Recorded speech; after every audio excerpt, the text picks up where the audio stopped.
bata. Model. Maximize talaga ba? Papanit sa saging, wala na pala. Pressure. Ako, wato mo ko nun. Kaway-kaway mga totoo mga Inday. Hello mga idol, magandang Part hapon. 3. Part 3 na lang ang video dito pa rin kami ngayon sa Kidapawan, Makilala, North Cotabato. Dito ngayon kasama namin si Sir Josh. Sir Kinya, partner. Ayan, at saka mga idol, ito yung out of 40 hectares na Thailand sweet coconut. Yeah. Dito po tayo sa isang 25 hectares ba ito, Sir Josh? Yeah, more or less. 20, More or less 25 hectares at saka magpa-farm tour po tayo dahil medyo kapag lakarin po natin ito, partner, for sure, maghahanap ka ng hilot mamayang gabi sa iyo Oo. pa. At saka partner, pasensya na lang, wala po kaming drone dala kasi hindi naman po na ano namin na cellphone lang yung dala namin. Pero at least ma-tour natin dito na sa cellphone lang pero sasakyan gamit ni Sir Josh. Ayun. Medyo kanina na-amaze kami ni partner. Sobrang laki nito. So itong klaseng farming business talaga is kanila talagang inalagaan ng Sir Kinya family. Yes. Kaway-kaway kay Chong, kay Papa niya. Hello, shout out sa Ayan, inyo. si Sir Ringor. Ringo. Yan, si kaway niya sir. At partner, ito yung low elevation. Tama ba, sir? Low elevation. low elevation. Yes. 25 hectares low elevation. Yung mid elevation natin na ano? Doon ka nila. Yung kanina, yung kanina. Ilang hectare yun? 5 5. Hectares. So, tapos yung high elevation natin yung 900 meters above sea level, ilang hectare yun? Mga more or less, mga 20 din siguro. 20. Super Or 15 ganun. So, mga 15 to ilan na yun? 20. Ganyan, siguro. Malawak-lawak. So, Malawak-lawak pa rin. Sustainable talaga sa isang ano. Kayang-kaya niya masustain ang kahit mga 3 store siguro. from 5 hectares, doon kanina sa bahay nyo lang. Tapos dito sir, ilang Tapos- years na to dito kasi may maliliit, may malalaki. Grabing expansion nyo eh. Matagal-tagal na rin dito. Pero ito yung mga ano na, mga produce na. Produce ng yung mga mother plants from Thailand. So sa habang tumagal yung panahon, dumami na rin, tas lumaki na rin kaya ito na siya ngayon. So, Partner. Sir Josh, partner. Yes. Tawid pa ng ilog, inyo Hanggang pa doon yan. pa. Oh yes, amin pa yan. Di tayo pumunta diyan kay baka magabihan tayo. Oo, magabihan tayo. Sige, tour tayo. Tour mo po kami, Sige, Sir Josh. tour. Tour tayo. Sakay na lang tayo para hindi tayo mapagod. Sige po. Sige. Sakay tayo. Sarap talaga ng mga buko juice. Malamig pa ba? Ayan. Ayan mo, patingin. Ayan, oh. Ito yung produce nila. Yan yung produce nila na 30 pesos lang per. Pero malamig Piraso. na. Galing pa sa freezer to eh. So, Oh, lalabas, yes. ganito na. So, saan yan galing? Dito. Dito yung galing. Dito. Dito yan galing siya, mga idol. Oh, yun. So, ilang piraso nga, Sir Josh, ang na-out nyo or nabibenta nyo, nasusold? Nakadepende. Kung for example, medyo malakas, nasa mga 4 to 600 siguro per nut. Per day? Oh, Sa yan. fresh juice pa lang? Fresh juice and halo-halo na yung kasama. Included. Fresh juice, Yes. mix, depende sa order. Oo, depende sa order nila. Tapos, kung medyo mahinang panahon, siguro mga 250, 300, ganun. Yun. Kasali na. Both na yun. Both buko and... Lawak. Kapag tag-ulan, no? Halo-halo. Mahina. Opo. Pag tag-ulan. Pag tag-ulan, din doon naman sila bumabawi sa mga short orders namin, yung mga lomi, ganun. Ang nakagandahan lang dito partner sa nakita ko partner kasi nag-engage sila sa low elevation, sa mid elevation, tsaka sa high elevation. Hindi pa natin niya puntahan yung high elevation, may visa susunod kasi parang alanganin na tayo sa oras. Pwede pa kami visit sa sunod sir sa high elevation. Sa susunod, high elevation Dala naman kami yung- ng drone sir, papuntahan natin Oo. ulit din to. Sige. Tapos mapalipad kami ng drone para may balikan tayo partner. Yes. Oo. At saka, Sir Josh, Yes. sa tingin nyo po, in terms of production, Mm. ano po yung maraming bunga? Mid elevation, high elevation, or low elevation? So, according kay Papa, same lang daw yung nila, input nila lahat. Bunga. Oo, pare-pareha lang daw. Yung bunga is marami pa rin daw. Parang hindi nag-vary ata. Hindi na siya nag-vary kung kahit saan mo siya itanim. Fit siya. So fit siya. Oh, So kahit saan pa yung lugar nyo, okay siya. Okay siya kahit sa anong klaseng elevation, ganun. So ito talagang Thai sweet coconut, Mm-mm. parang nag-focus talaga sa juice, hindi siya para sa kopras, hindi siya ganun. Oh, For opo. juice, kasi matamis siya no? Yes, yes. Tapos, yung pwede siya sa buko halo-halo. Pwede naman siya sa buko halo-halo, tapos sa yung mga byproduct niya, pwede buko pie, gano'n. Sabi mo kanina, Sir Josh, Mm. sa every month, twice a month kayo nag-harvest. Hindi. Every 15 days. Ang harvest Oo. namin, hindi, every other day. Every other day? Yes. Ay, sorry pala. Every other Every day other pala. day. Twice a month, partner, sa isang puno. Ayan. Isang puno, Sa tayo isang sa puno. mat. Oo. Pero, ang harvest nyo sa kada puno, 15 piraso. More, yung bunch, Oo. average kasi mga 10 to 12, gano'n. 10 to Per 12 bunch, pieces. Okay. Sir Josh, tanong ko lang, parang hindi ba masikip, Sir Josh? Ano ba yung distance nyo sa pagtanim dito bawat puno ng niyog nyo po? Distance is 7 by 7, tapos 7 by 7. pag medyo tumaas na siya, gaya nito, pwede ka na magtanim ng another Ayan, oh yun. yes, pwede ka na magtanim. So hindi siya maka-affect din sa kanyang mga neighboring coconuts. Oh, yes. Pag magsabay na Ayan, sila oh, sunod. mataas na yung isa Oo. sa gitna. Nagtanim na ulit kayo. Oh, yes, kaya para maximize production. Ay, Yes. yun, partner. Hindi masikip, no? Hindi naman. Hindi naman siya masakip. Kasi hindi naman sila kasing height. Tama ba? Oo, hindi kasi so ano pa rin, ma-distribute pa rin yung sunlight. Tapos may sustainable partner, may tubig, may tubig, sapa. partner. May ikot eh. Mayroon. Parang Thailand din talaga kasi sa Thailand, pag nag-harvest sila, inuhulog na lang sa tubig, no? Oo, okay, para hindi na ano. Hindi siya malano. Hindi siya Sira, no? yes, yes. Oh, so ganito din. Sana na sa next time, baka mag-harvest kayo, sana doon kami din, ano? Sige, susunod. Video, dala tayo ng Harvest, video sabay talaga, tayo. camera. Sabay tayo sa harvest sunod. Sige, sa So, susunod. paano siya hina-harvest, no? Every other day. Tapos may intercrop sila dito mga ano, Yes, guyabano. guyabano. Yan po. Plus, Guyabano po yan. every may daan. Kasi para Dito makalusot, no? okay, para pag mag-harvest tayo, hindi na mahirapan yung mga tao Sasakyan, natin. no? Hindi mahirapan. Hindi na at the same time, yung mga tao hindi na sila mahirapan magkarga. Kaya daanan na lang ng pick up. Yun. Ang dami niyo pong seedlings, Sir Josh. Oo. Baka merong mga gustong magtanim, available na ang So mga pag seedlings bulk, natin. siguro makakales ka pag bulk. Kausapin si Papa pwede mo. natin, pwede Tawagan, natin, ilagay namin yung number pwede, mo. ibigay mo ko lang yung number ko, tapos pwede nyo akong kausapin, then doon na tayo mag-usap. Ayun, Kung sige. kung, Ilan yung bibilhin? ilang bang bibilhin. Siyempre, isasalin natin yung, yung plan. Oo. What do you call this? Yung plan ng paanong gagawin, Oo. anong gagawin pag Sa ganito. farm nyo, Oo, floor plan, parang parang sa farm Design, plan. oh yes. Farm design. Yes, kung Yes, ano farm mga gagawin, anong mga treatment, anong Ay, ganun Ano iabono. management din. Kasali na rin 'yon sa pag bumili kayo. Okay. So, tuturuan din. Tuturuan Ang advantage nito, maliit lang, hindi sila masyado mahirapan pag nag-harvest. Oo. Parang Thailand yung diskarte nyo kasi nga, yung nag-harvest dito, pick up lang eh. Sa Thailand, ganun din. Pick up din. Pero single cab sa Thailand. Kaya naghahanap So, nga kami, baka meron kayong alam dyan Single na cab. single cab. Parang Thailand na talaga, no? Pilipinas, no? Thailand, dinala sa Pilipinas.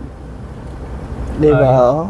Sir, sa isang nyug na ganyan, ilang kilo ang nak-try nyo kilo? 1.2 1.2 kilos per lang. nut. Per nut.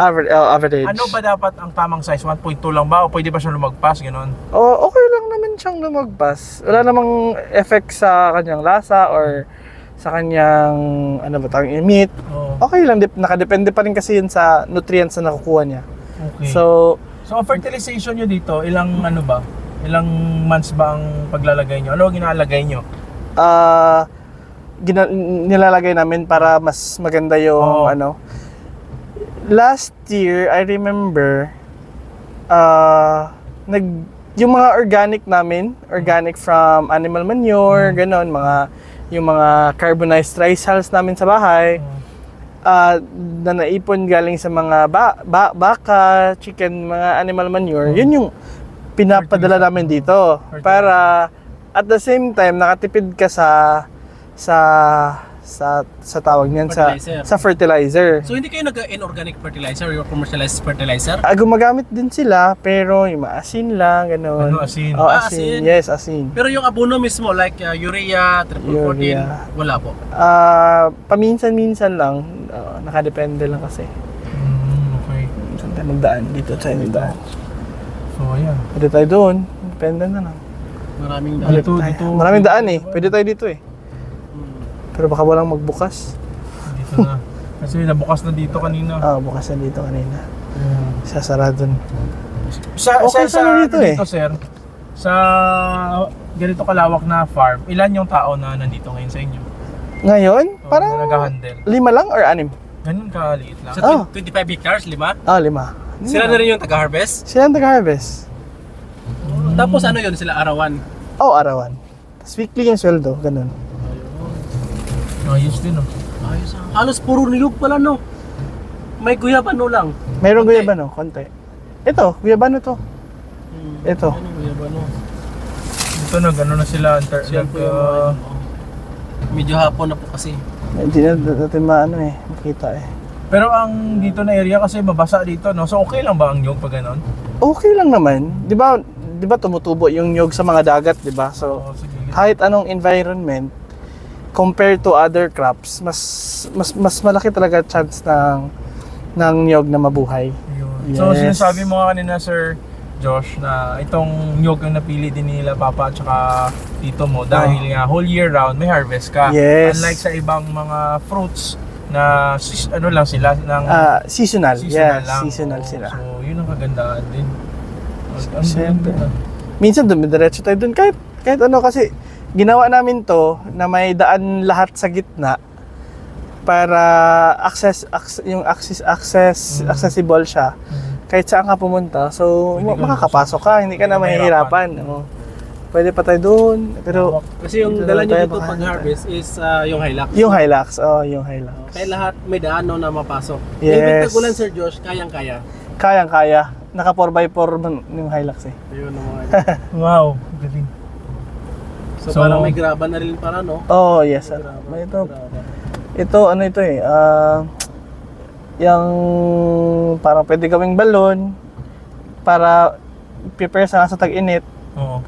May tubig. Meron Oh, kasi okay, tubig okay. din. Reservoir. Oo. Ano, area sana. Oh, yes. So, dito na area, parang F2 na to dito from the mother plant na galing sa Thailand. Oh, yes. Okay. Ito mga guyabano nyo, Sir Josh, nagbubunga na. Guyabano? Oo. Yes, nagbubunga na. Sweet pala to. Sweet guyabano. Sweet Sweet guyabano. Hindi yung hindi ito Native. yung native na ordinary, Mas matamis yung maasim, Oo. 'di ba? Ito hindi matamis to. Sino mag-lock nun, sir? Yan. Sige lang. So Malawak po utusan siya, ko na lang. idol. Hanggang doon pa. I think may isang kilometro yung pinasok Layo, natin, no? Ang layo talaga, partner. Pahaba pala to, Sobra. Sir Josh. Oh, pa ganun.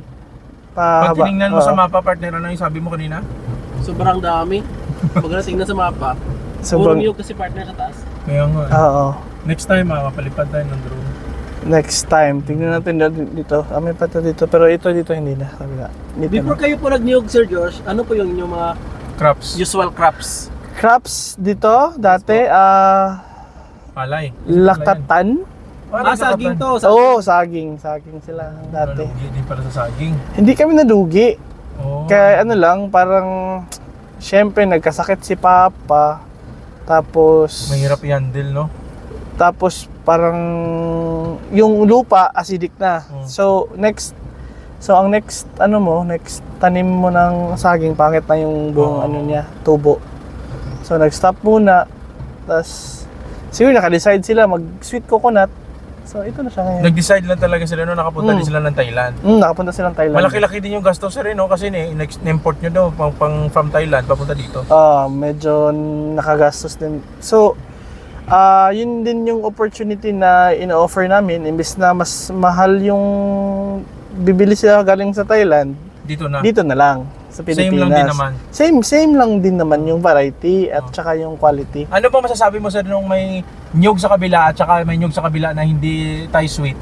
Mayroon ba pollination na mangyayari? Magdi-different ba yung taste niya? Hindi naman. Sabi naitanong ko din yan, sabi din nila, sagot din nila sa akin, is hindi daw nagko-cross-pollinate.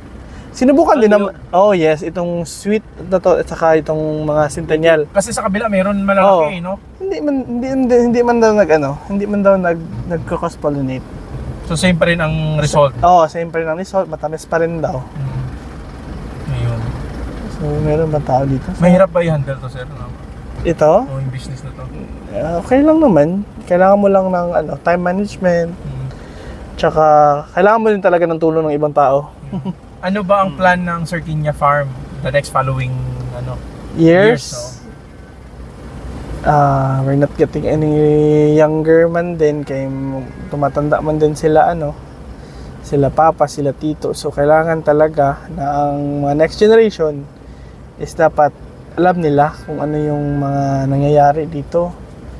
Tsaka alam nila kung anong gagawin. Tapos dapat din ituro din sa mga next generation sa amin kung dapat paano ba ganito, ganyan. Management, no? Yes. Para at least sustainable na talaga. So, yung family nila, actually nakakatawa yung sinabi ni Sir Josh na nakapag-graduate na sila sa Ateneo, 5 sila. 5. Yung mga almost all of them, ako, SPC man ako. Sila mga Ateneo. Napag-aral kami ng nyog. Dahil sa nyog. Oh, Wow. Sa niyo. 5 kayo. 5 na kami. Tas Graduate na. and counting. Tatlo pa, may tatlo pa. And counting, yes. Meron pang Ilan na lahat na nakagraduate? 5 na. Oh, wow. Dahil sa Yes. nyog, pre. Dahil lang sa niyo. Dahil talaga. So, yun yung mga nila, yung mga kambing. Kaya nakikita nyo dyan sa gilid, Oo. merong mga para hindi makalabas yung mga kambing din nila Yes. sa ibang area. Kasi kainin yung mga similya ng niyog, no? Oo. Kainin kasi nila. Yung mga karnero na to. Mga black sheep. Mga black sheep. So, balik tayo sa sunod. Dapat na mas maaga tayo para mas mahaba-haba yung kwentuhan Magdala na po natin. tayo ng drone next. Oo, dala tayo. So reserve nyo po mga idol, please comment down below sa mga Gustong may magtanong. Oo. At saka may tanong po namin next na pagbalik po namin. Oh, tsaka gustong magtanim. Medyo madilim na partner eh. Oo, Oo. madilim-dilim na. Pag nagtanim kayo ng ganito, so far partner, ito yung pinakamalawak na napuntahan natin na Thai coconut, na sweet coconut na plantation, Yes. So 40 hectares. Diretso tayo doon hanggang sa labas. 1,000. Okay, antayin tayo po. So alis na tayo? Oo, alis na. So, alis na siguro tayo. Sige po, sige po. Maraming salamat po sa inyo matutuwa hindi. Please don't forget to subscribe channel po namin, Pinoy Palaboy. Click the notification bell para updated kayo sa mga bagong tips and techniques sa pagpa-farm.